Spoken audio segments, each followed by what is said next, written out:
రండమ్మా పెట్టండి.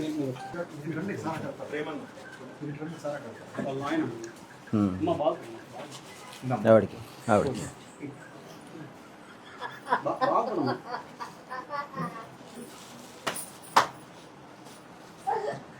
కూర్చోన్నా పర్లేదు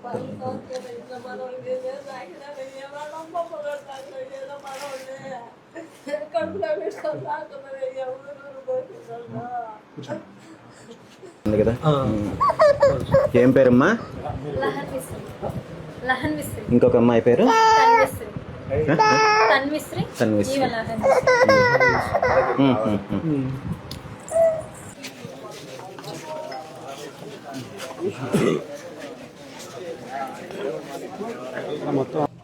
దీనికి ఎవరైతే కారకులయ్యారో కాకర్ల హరిశ్చంద్ర ప్రసాద్ అనే అతను నా భర్తను చంపాడు కదండి, అతనికి కఠిన శిక్ష అంటే ఉరి శిక్ష పడాలని నేను కోరుకుంటున్నాను గట్టిగా. పోతే మాకు ప్రభుత్వం నుంచి పూర్తిగా మాకు థ్రెడ్ ఉందండి. ముందు అతను బయటకు వస్తాడో ఏంటో అనేది ఫుల్ భయం అయిపోయింది మాకు అంతా థ్రెడ్. ఇది ప్లాన్డ్గా చేసి ఇంత చేశారు, తర్వాత ఏం జరిగిద్ది అనేది కూడా మాకు భయంగా ఉంది. అతనికి గట్టిగా శిక్ష పడాలి, మాకు ప్రభుత్వం నుంచి రక్షణ కల్పించాలి. లేదంటే మేము ఎవరైనా సరే అండి, కుటుంబ సభ్యులు మొత్తం అయినా సరే మేము చనిపోవడానికి రెడీగా ఉన్నాము. ఎందుకంటే మాకు ఆధారం అనేది నా భర్త ఒక్కడే. అతను లేనప్పుడు మాకు ఈ జీవనం కూడా అనవసరం అండి. నేను ఎవరినైనా ప్రభుత్వాన్ని అయినా ఎవరినైనా కోరుకునేది ఏంటంటే మాకు న్యాయం చేయాలనే కోరుకుంటున్నానండి. అందరికీ నమస్కారం. నెల్లూరు జిల్లా కందుకూరు నియోజకవర్గం గుండ్లూరు మండలంలో సుమారు 15 రోజుల క్రితము ఒక అవాంఛనీయ సంఘటన, ఘోరమైన సంఘటన జరిగిన విషయం మనందరికీ తెలుసు. అధికారం ఉంది కదా అనే అధికార మదంతో రోజువారీ కూలీ పనులు చేసుకుంటూ వ్యవసాయ పనులు చేసుకునే 3 యువకుల పైన అధికార పార్టీకి సంబంధించిన ఒక వ్యక్తి దారుణంగా వాహనంతో వెంటాడి హత్య చేయడానికి ప్రయత్నం చేస్తే, అందులో ఆ సంఘటనలో అక్కడికక్కడే ఒక వ్యక్తి చనిపోవడం జరిగింది. మరో 2 ప్రాణాపాయ స్థితిలో కోమాలోకి వెళ్ళి గుంటూరులో చికిత్స తీసుకుంటున్నారు. దీనికి సంబంధించి నిన్న గుంటూరులో చికిత్స తీసుకుంటున్న ఆ 2ని కూడా పరామర్శించడం జరిగింది, వాళ్ళతో మాట్లాడడం జరిగింది. అక్కడ పరిస్థితులు చూసిన తర్వాత అర్థమైంది ఏంటంటే, కేవలము వాహనంతో గుద్ది తొక్కించడంతో పాటు వీళ్ళు చనిపోయారా లేదా అని చూసి ఇనుప రాడ్లు తీసుకొని వచ్చి దాడి చేసి చంపే ప్రయత్నం జరిగింది. అదేవిధంగా చనిపోయిన తర్వాత కూడా ఇంకా మేమెవరినైతే చంపాలనుకుంటున్నామో వాళ్ళందరినీ కూడా టార్గెట్ చేస్తామని చెప్పి వార్నింగ్ ఇచ్చే పరిస్థితి ఉందంటే, ఈ రాష్ట్రంలో శాంతి భద్రతలు ఎలా ఉన్నాయో మనం ఆలోచించుకోవాలి.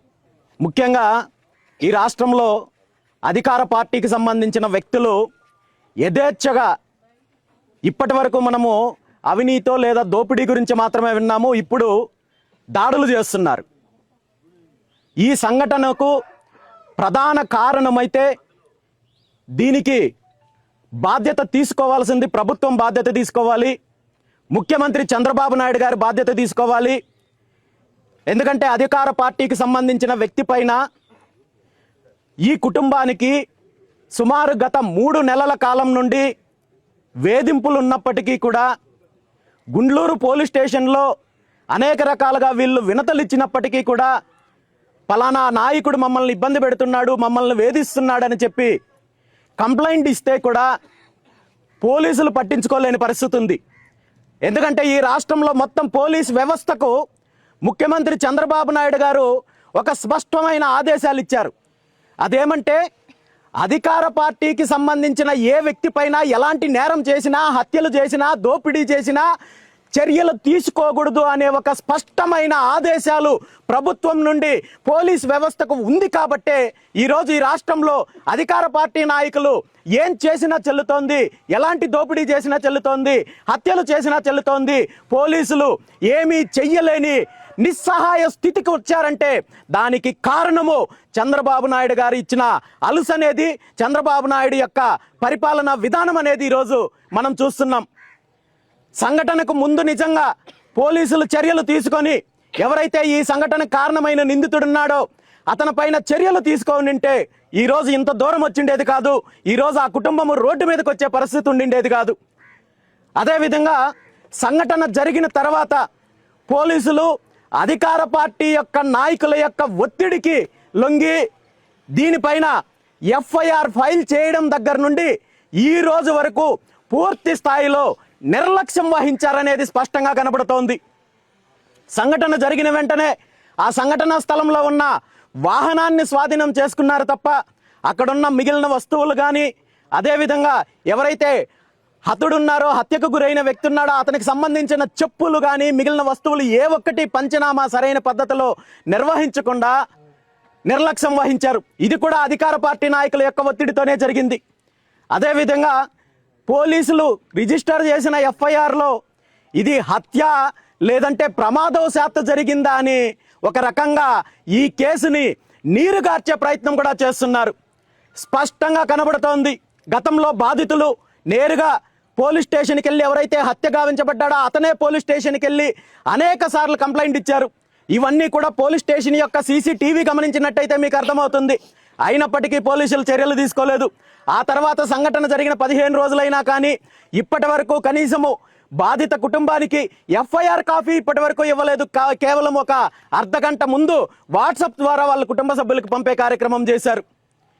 ఆ తర్వాత జరిగిన సంఘటనలు చూస్తుంటే ప్రభుత్వము దీనిపైన పూర్తిగా ఈ కేసుని నీరుగార్చే ప్రయత్నం చేస్తోంది తప్ప ఇలాంటి తప్పు చేసిన వాళ్ళని కఠినంగా శిక్షిస్తామని చెప్పే ఒక సందేశాన్ని ఇచ్చే ప్రయత్నం అయితే చేయడం లేదు. మేము అధికారంలో ఉన్నాం కాబట్టి మేము ఏం చేసినా చెల్లుతుంది, మేము హత్యలు చేసినా ఇంకొక అరాచకాలు చేసినా పోలీస్ వ్యవస్థను అడ్డం పెట్టుకొని మేము వేధిస్తాము, మేము అరాచకాలు చేస్తామని చెప్పి ఈరోజు చంద్రబాబు నాయుడు గారి ప్రభుత్వము పరిపాలన కొనసాగిస్తోంది. ఈరోజు ఎవరైతే ఈ సంఘటన ద్వారా కోమా స్థాయికి వెళ్ళి కోమా నుండి బయట వచ్చి ఆసుపత్రిలో చికిత్స పొందుతున్నారో వాళ్ళ నుండి ఇప్పటి వరకు కనీసం పోలీసులు స్టేట్మెంట్ తీసుకోలేదు. దీన్ని బట్టి అర్థం చేసుకోవచ్చు నిజంగా పోలీసు వ్యవస్థ ఈ సంఘటన పైన ఎంత నిర్లక్ష్యం వహిస్తున్నారో, దీని వెనుక ఎవరి ఒత్తిడి ఉందో, అధికార పార్టీ నాయకుల యొక్క ఒత్తిడి పోలీసు వ్యవస్థ పైన ఏ విధంగా పనిచేస్తుందో మనం చూస్తున్నాము. అదేవిధంగా స్థానిక ఎమ్మెల్యే, ఒక బాధ్యత గల ఎమ్మెల్యేగా ఈ సంఘటన జరిగిన తర్వాత హాస్పిటల్లో కానీ సంఘటన జరిగిన 10 రోజుల వరకు కానీ ఆ కుటుంబాన్ని కనీసము పరామర్శించే ప్రయత్నం చేయలేదు. ఎందుకంటే మేము ఏం చేసినా ఈ రాష్ట్రంలో అధికారంలో ఉన్నాం కాబట్టి చెల్లుతుంది, ఈ రాష్ట్ర ప్రజలకు రక్షణ లేకుండా కేవలం పోలీస్ వ్యవస్థను మా దోపిడీకో లేదా మా అరాచకాలకో ఉపయోగించుకుంటున్నామని చెప్పే పరిస్థితి ఈరోజు రాష్ట్రంలో ఉంది. చంద్రబాబు నాయుడు గారు అధికారంలోకి రాకముందు బీసీల గురించి మాట్లాడతారు, లా అండ్ ఆర్డర్ గురించి మాట్లాడతారు, దాడుల గురించి మాట్లాడతాడు, హత్యల గురించి మాట్లాడతారు. ఇవన్నీ కూడా వాడుకొని తన అధికారంలోకి రావడానికి ఉపయోగించుకుంటారు తప్ప అధికారంలోకి వచ్చిన తర్వాత ఏ ఒక్క మాట నిలబెట్టుకునే ప్రయత్నం చేయరు. గత 16 నెలల కాలంలో ఈ రాష్ట్రంలో దళితుల పైన దాడులు జరిగాయి, బీసీల పైన దాడులు జరిగాయి. ఈరోజు మరో అడుగు ముందుకు వేసి చంద్రబాబు నాయుడు గారు అధికారంలోకి రావడానికి, ముఖ్యమంత్రి కావడానికి ఏ ఏ వర్గాలైతే మద్దతు ఇచ్చారో ఆ వర్గాలన్నింటిపైన దాడులు చేయడము, హత్యలు చేయడంతో పాటు ఈరోజు చంద్రబాబు నాయుడు గారికి ముఖ్యమంత్రి కావడానికి ప్రధానంగా సహకరించిన జనసేన పార్టీకి ఏకపక్షంగా మద్దతు ఇచ్చిన కాపు సామాజిక వర్గం పైన కూడా ఈరోజు దాడులు చేసి హత్యలు చేస్తుంటే కూడా వ్యవస్థల్ని నిర్వీర్యం చేసి తప్పు చేసిన వాళ్ళపైన చర్యలు తీసుకొనివ్వకుండా ప్రభుత్వం అడ్డుకుంటా ఉందంటే ఈ రాష్ట్రంలో ఏం జరుగుతుందో ప్రతి ఒక్కరూ గమనించాలి. అధికారం ఉంది కదా అని చెప్పి ఈరోజు బీసీల పైన దాడులు, దళితుల పైన దాడులు, ఈరోజు మీకు పూర్తి స్థాయిలో మద్దతు ఇచ్చిన కాపుల పైన దాడులు ఇన్ని జరుగుతుంటే కూడా ప్రభుత్వం స్పందించే పరిస్థితిలో లేదు. ఈరోజు ఆ కుటుంబాన్ని పూర్తిగా ఆర్థికంగా వాళ్ళు రోజువారీ కూలీ చేసుకునే పరిస్థితి ఉన్నప్పుడు కనీసము వాళ్ళకి ఎటువంటి హామీ కానీ, న్యాయపరంగా జరిగిన తప్పుకి నిందితుల పైన తీసుకునే చర్యలకు సంబంధించి కానీ ఇప్పటి వరకు ప్రభుత్వం వైపు నుండి ఏ ఒక్కరూ స్పందించలేదు.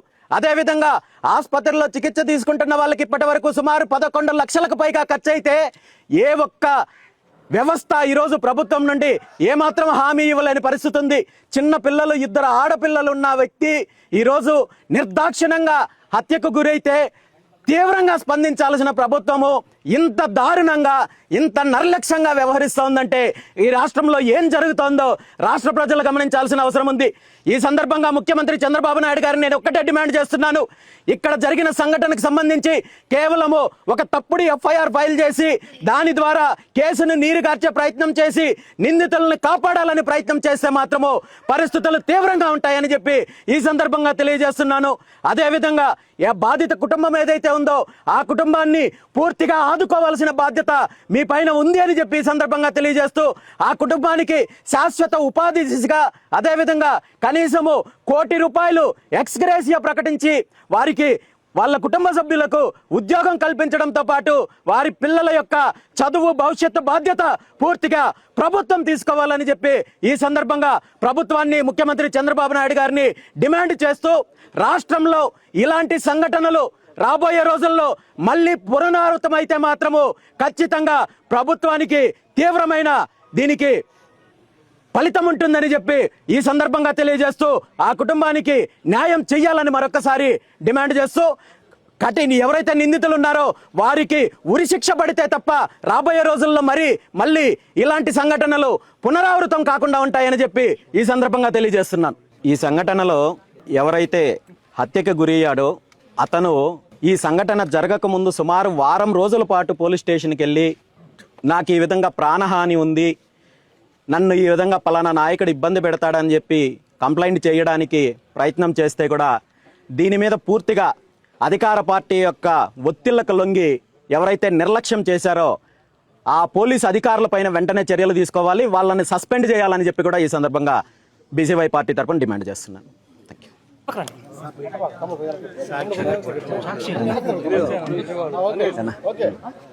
మీరందరూ వాళ్ళకి అండగా ఉండాలమ్మా. చిన్న పిల్లలు మీరందరూ అండగా ఉండండి. ఇలాంటి చాలా దురదృష్టకరమైన సంఘటన ఏదో ప్రమాదవశాత్తు లేదా ఇంకో రకంగా జరిగితే వేరు. ఇది ఖచ్చితంగా గవర్నమెంట్ మా గవర్నమెంట్ ఉంది కాబట్టి మేము ఏమైనా చేయొచ్చు అనే ఆలోచనతో చేసింది కాబట్టి మళ్ళీ ఇలాంటివి రాష్ట్రంలో జరగకుండా ఉండాలి. దాని మీద మేము పోరాటం చేస్తాం. ఆ కుటుంబానికి మీరందరూ అండగా ఉండండి అమ్మా. అలాగే ఈ గ్రామంలో ఇలాంటి వాళ్ళు ఉంటారు అనేది తెలిస్తే రేపొద్దున్నే అన్నింటికి మీకందరికీ కూడా ఇబ్బందికరంగానే ఉంటుంది పరిస్థితులు.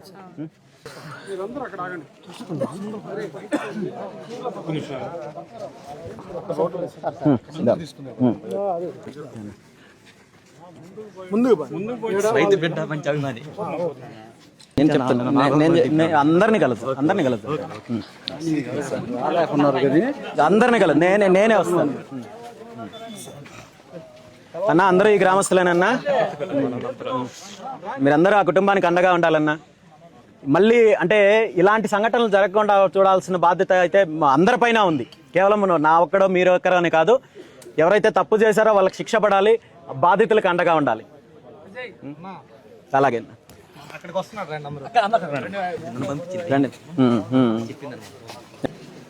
కమ్యూనిటీ మనకి ఊరు కమ్యూనిటీ అదే ఎక్కువ ఉంటుంది.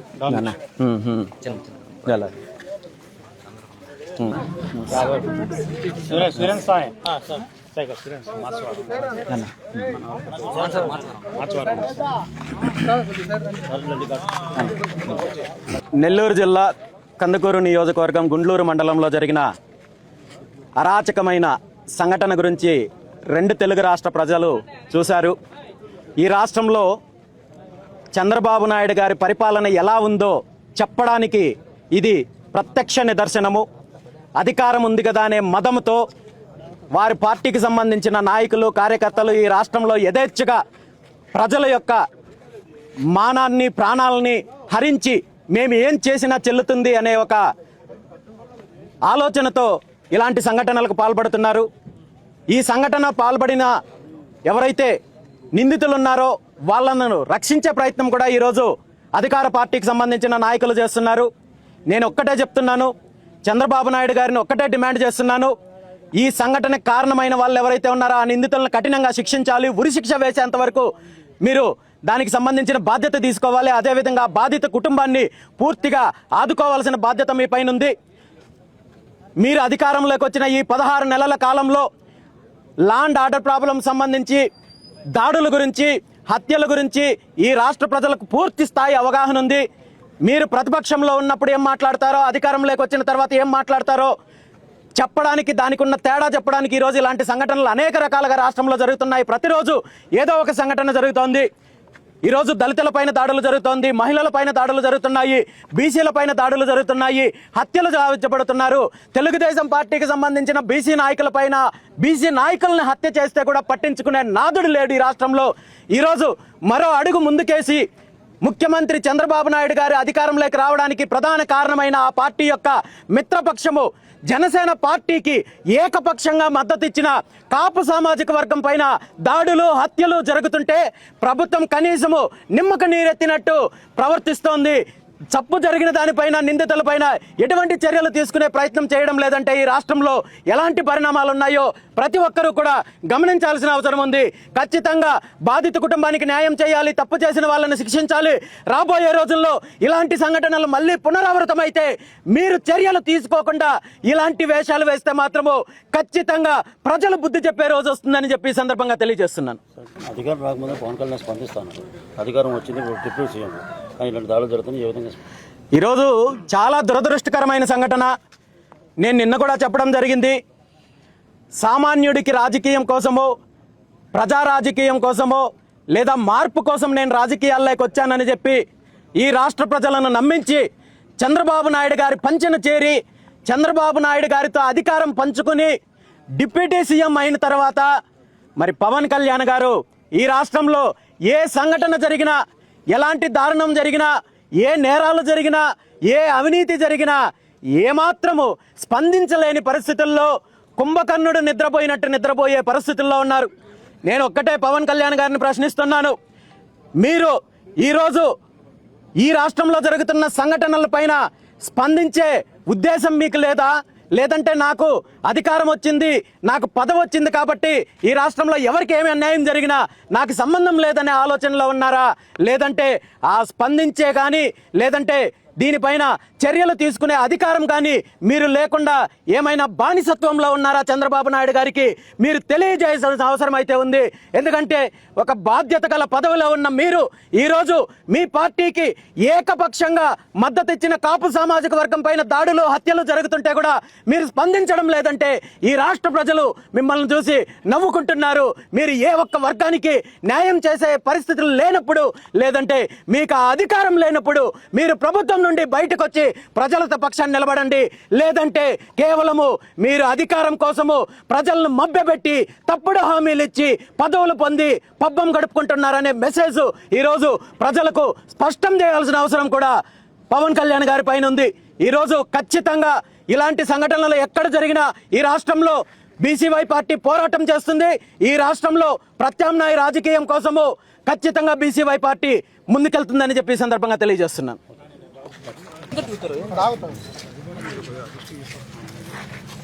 మాట్లాడదామండి, మాట్లాడదాం.